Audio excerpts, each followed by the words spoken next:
Marfoogle News going live in 3, 2. All right, in just a second, we're going to talk about the massive movement that is happening right now. Some are saying that we are actually heading over there with thousands and tens of thousands of troops/supplies.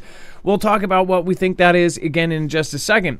But first of all, out of gas, Air Canada suspends Cuba flights as aviation runs out.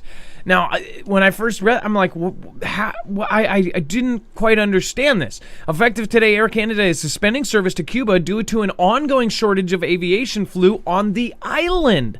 It says over the past few days, the airline will operate empty flights southbound to approximately 3,000 customers in destination and return them home. The airline says that it took the decision following advisories issued by the governments. So this is based on the NOTAMs. We've talked about those before. The notice to airmen regarding the unreliability of the aviation fuel supply at Cuban airports.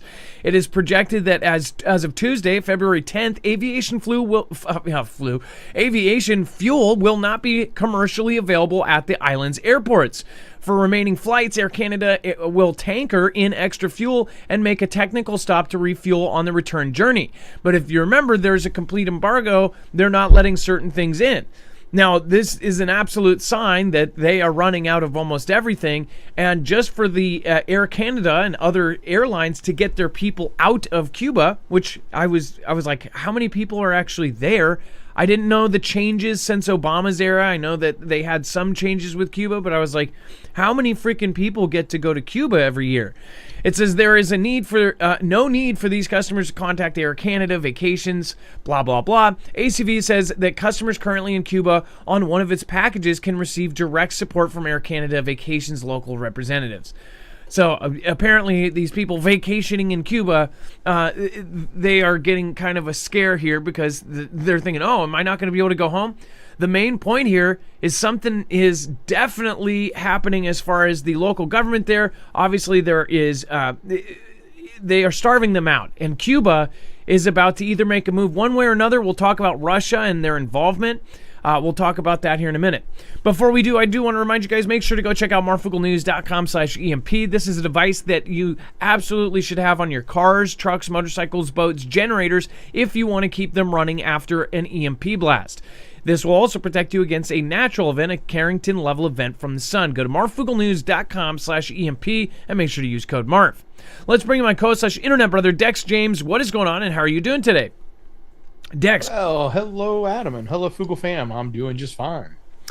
All right, so anything additional on Cuba? Because we're going to be talking about Cuba a lot later.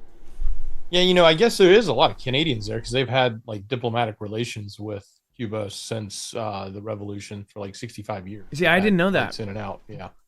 But so I guess Canadians do go there, and they've got to get them out. So I guess they're just adding extra fuel to the plane. And maybe, stopping somewhere in America on the way back to refuel.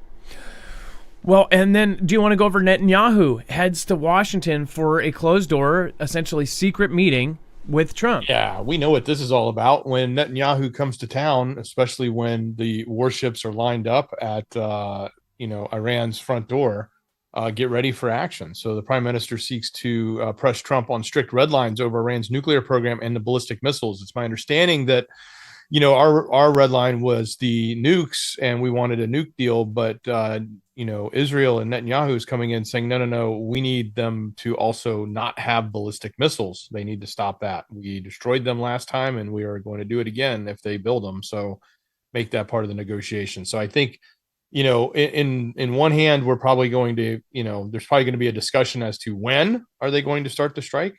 This meeting was supposed to be another week, and I think it got moved up. They pushed it up to this Wednesday, which is weird.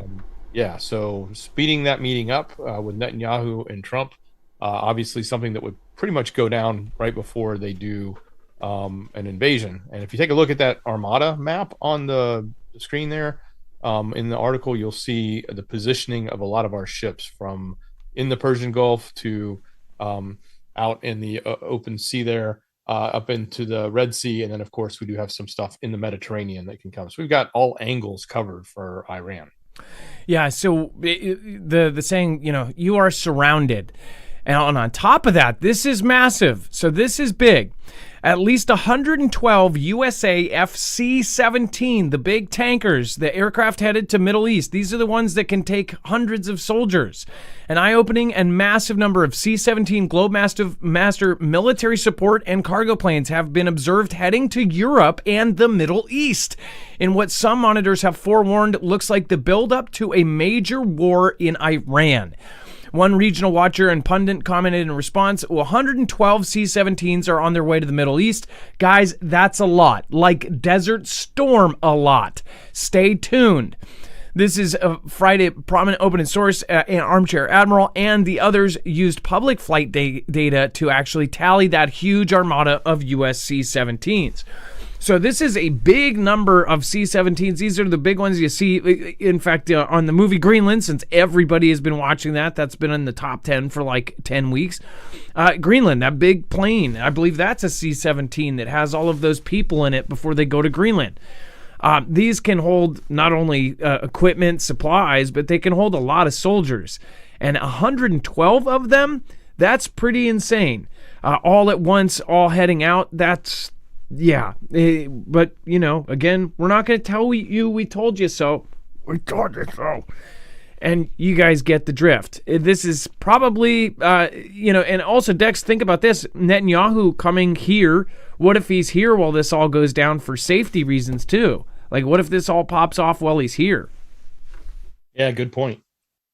So we're going to be following it. We're going to talk about Russia and Cuba. Russia is actually saying that they're going to put everything in they got. Are they going to put as much as they did with Maduro? Again, we'll talk about that here in just a minute over on Marfoogle TV. Make sure to share this out. Friends and family members should know that they should be prepared for anything, whether it be just a storm, a blackout, an earthquake, or straight up World War III. It's not going to be the end of the world. It's going to be the beginning of a new one. So again, make sure that people know they should have food and water in their house.